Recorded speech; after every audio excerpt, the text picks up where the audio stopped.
Welcome, Sebastian Irrazuriz, to the Digital Media Son of Public Foundation and to Demand Solutions. Thank you so much. It's a pleasure. We are so happy to have you. It's my honor. So, Sebastian, you are one of a kind artist. So tell us about your ideas, the things that you're doing, and why art outside the museum is very important. Okay. I think art, unfortunately, is not democratic. First, in terms of a language, right? To really be able to understand art, you need to understand the language of art, right? It's similar to wanting to write a novel. In order to be able to write a novel, you need to be able to write properly. And so there's a first part that makes it difficult for any person to approach art and understand art. And that part requires a lot of education. But at the same time, there's a cultural and economic barrier to being surrounded by art, in which we have huge parts of our population in South America that normally don't have attending a museum or a gallery as part of their everyday life. So I think in that sense, it's vital that if the public doesn't go to the museums, the art should come out of the museums and into the street. And there's something very interesting about the fact of interrupting people's everyday life, because we're not prepared for what we're about to see. Therefore, it can catch us in a more surprise mode, and maybe we have a higher possibility of having a message that cuts through. So in that sense, for me, it's very, very interesting to be able to create different artistic interventions that will interrupt your daily routine, will get you to stop for 2 seconds, be surprised, look again, and maybe suddenly be aware of something that you hadn't noticed that was always there.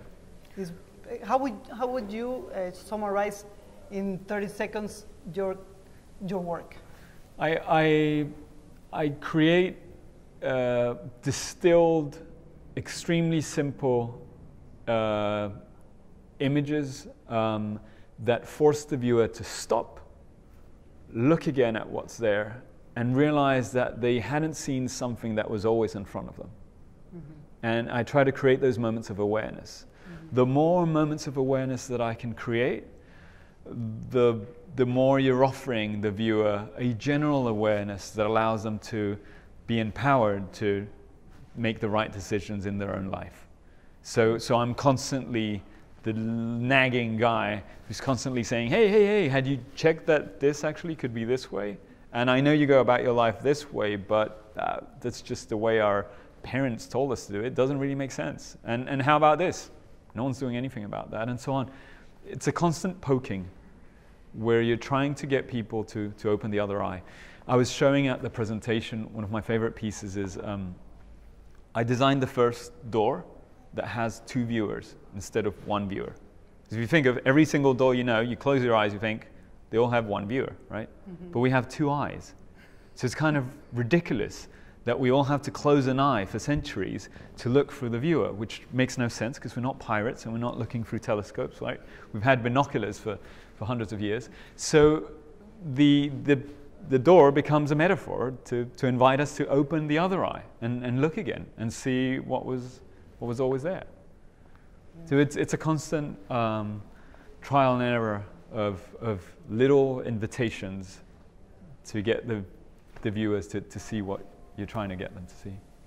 Yeah, it's fantastic. So I will start looking for those doors. Exactly, yeah. Right?